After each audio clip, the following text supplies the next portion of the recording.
बौद्ध जिला मनमुंडा थाना अधीनस्थ सगड़ा फांडी अंतर्गत नलीकुपा जंगल में शुक्रवार दिन माओवादी द्वारा बछा जाइथिबा 3टी लैंडमाइन को उद्धार करने सह माओवादी उपरकू प्रबल गुलीगोल वर्षण करथिले एसओजी टीम। एथिरे माओवादी माने एसओजी जवान को सम्मुखीन करि न पारि छत्रभंग देइथिले। परे जवान माने माओ शिविर को ध्वंस करने सह विपुल परिमाण रे माओ सामग्री जबत करिथिबा नहीं बौद्ध आरक्षी अधीक्षक राजप्रसाद गणमाध्यम को सूचना देइछंती। मनमुंडा थाना अंतर्गत सगड़ा फांडी रे अलीकुपा जंगल रे गोटे आम Naxal cadre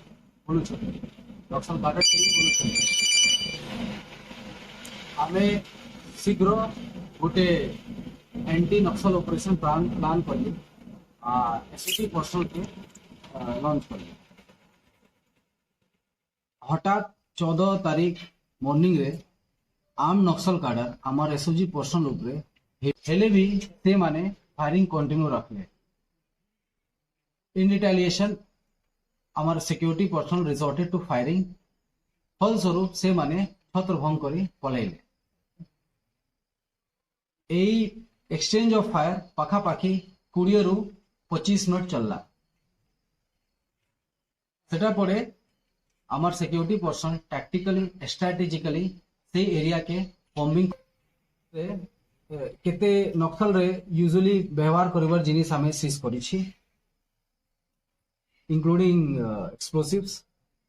list of recovered Maoist articles IED 12टा, जिलेटिन स्टिक 4टा, लोकली मेड हैंड ग्रेनेड 4टा, एसबीजीएल लाइव राउंड 2टा, कोडेक्स वायर गोटे बंडल, मल्टीमीटर गोटे, गन क्लीनिंग पुल थ्रू 2टा, पोटासियम नाइट्रेट पाउडर 2टा पाउच, 6 वोल्ट बैटरी 12टा, इलेक्ट्रिक वायर 4टा बंडल, वॉकी टॉकी चार्जर 3टा, इलेक्ट्रिक सर्किट गोटे, clip for booby trap mechanism 15टा, मैनपेक बैटरी 2टा, जंगल पैच हैवर सेक जे माने नहीं करे निजे जिनिस पत्र नहीं करे माने बुलुछंती सेटा 7टा, जंगल पैच नक्सल यूनिफॉर्म 8टा जे माने डिसीव करबा पई हमर सिक्योरिटी पर्सनल के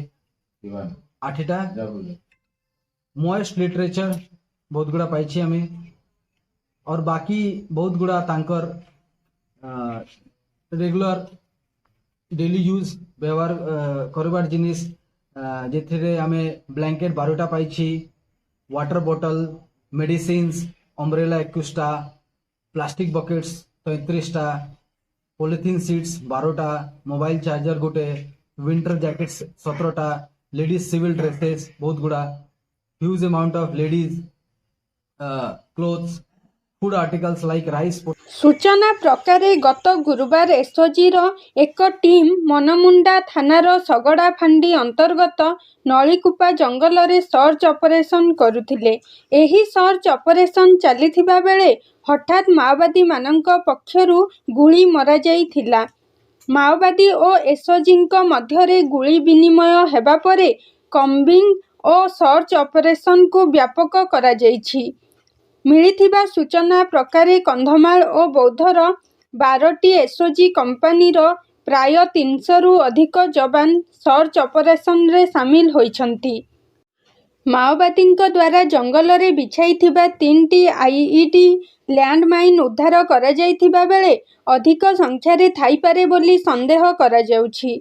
बौद्ध, ब्रह्मपुर और कंधमाल 3टी बोमा निष्क्रियकारी दल एथिरे शामिल होइथिबा प्रकाश। नलीकुपा जंगल रे 20 रु ऊर्ध्व माओवादी थिबा सूचना मिलिछि।